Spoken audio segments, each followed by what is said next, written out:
La croyance, elle est instaurée souvent par le contexte familial au départ. C'est-à-dire, papa, maman, quand ils viennent en fait, se sont incarnés, ont capté en fait la dynamique de leurs parents. Et quand nous, on s'incarne, on capte aussi la personnalité de papa, maman. Fait qu'on arrive sur Terre avec un bagage et avec, évidemment, tous les choix qui fait qu'on s'est incarné avec les options que nous avons décidées. Et on atterrit dans une famille et cette famille-là nous fait vivre des situations, nous fait grandir, nous fait évoluer. Mais en même temps, on choisit une famille qui est en lien avec nos blessures, en lien avec notre évolution et ce qu'on veut acquérir comme, je dirais, acquérir, en fait, évoluer. OK? Et là, c'est là que ça se produit. Alors, qu'est-ce qu'une croyance?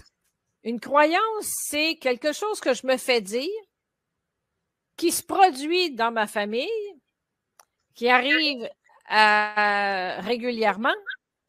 Et lorsque ça arrive, ben, ça devient pour moi une vérité puisque ça s'est produit, donc c'est vrai.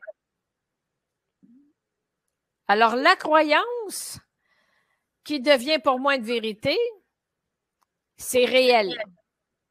Mais ça ne veut pas dire que cette croyance-là, elle est réellement réelle. Elle est simplement une phrase ou un concept qui m'a été donné petit, que j'ai capté, que j'ai accepté, que j'ai pris comme étant une vérité, et ça l'a meublé toute ma vie. Les croyances sont énormes, c'est plein, plein, plein. Il y en a énormément différentes sortes de croyances, mais évidemment, c'est ce qui est en partie de beaucoup de souffrance sur Terre. Parce que souvent, la croyance, on la capte pas comme une croyance, on la pense comme étant, effectivement, ben, c'est comme ça chez nous. Ça fonctionne chez nous. Tu sais, si je peux prendre un exemple, la croyance qu'on parlait un petit peu tout à l'heure, Ambre, avant de rentrer dans le webinaire, j'ai une cliente qui est une très, très belle femme qui a 40 ans. Ça fait quelques années. Une belle femme de 40 ans, vraiment jolie, là, vraiment très jolie, qui a perdu son papa à l'âge de... sa maman, c'est-à-dire à l'âge de 5 ans, 6 ans. Elle est devenue évidemment le chouchou de son papa. Et quelques années, 2 ans plus tard, son père, ne voulant pas la laisser tout seul, rencontre une autre femme, décide de se marier pour donner une mère à sa fille. Mais dès le départ, tranquillement, la femme prend la petite en grippe parce qu'elle ressemble énormément, copie conforme même à 6 ans, à sa mère qui est décédée. Et le père vénère toujours la mère parce que complimente, ta mère était comme si, ta mère était extraordinaire. Et l'autre développe une jalousie dingue.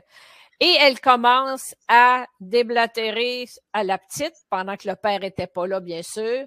Ta mère était juste une scie, ta mère était comme ça. Et elle a commencé à lui dire, dès l'âge de 6 ans, 8 ans, à peu près 8 ans, ta mère était juste une moins que rien. Puis elle lui disait constamment, ta mère est frigide, tu vas être comme ta mère, toi, ta mère est frigide, il n'y a personne qui est capable de t'aimer, puis tu es comme ta mère.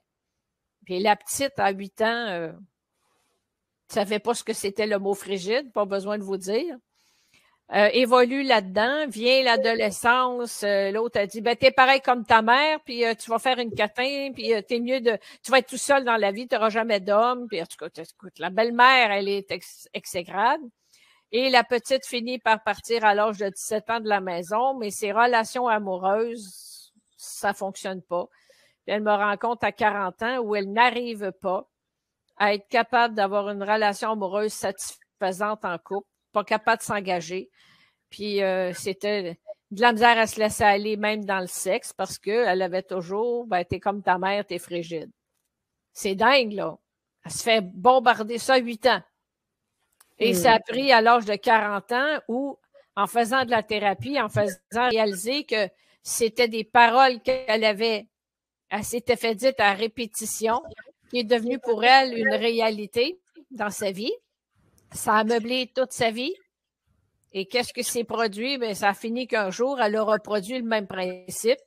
Parce qu'elle s'est dit, ben moi, je suis comme ça. De toute façon, je le sais, ça marche pas avec mes copains. Ils trouvent que je suis pas capable de me laisser aller dans l'amour. Elle a, tous ses comportements se sont mis en place avec ce qu'elle se faisait dire pendant 6-7 ans, le temps qu'elle quitte la maison.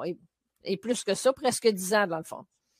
Alors, en faisant la thérapie avec elle, en défaisant ça, ben, elle a réalisé que c'était la croyance de la belle-mère, qui était vraiment pas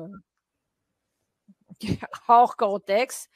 Et on a rétabli le truc, puis ben, elle a fini par rencontrer quelqu'un en couple, puis tout s'est désamorcé.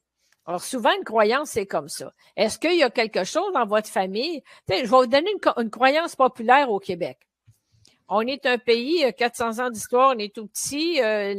Les colons qui sont venus coloniser le Québec, etc., ben, vous savez que l'hiver, chez nous, il fait froid. Mais imaginez, il y a 40 ans, l'hiver, c'était un truc. Il y avait 4 fois la neige qu'on a aujourd'hui. C'est dingue.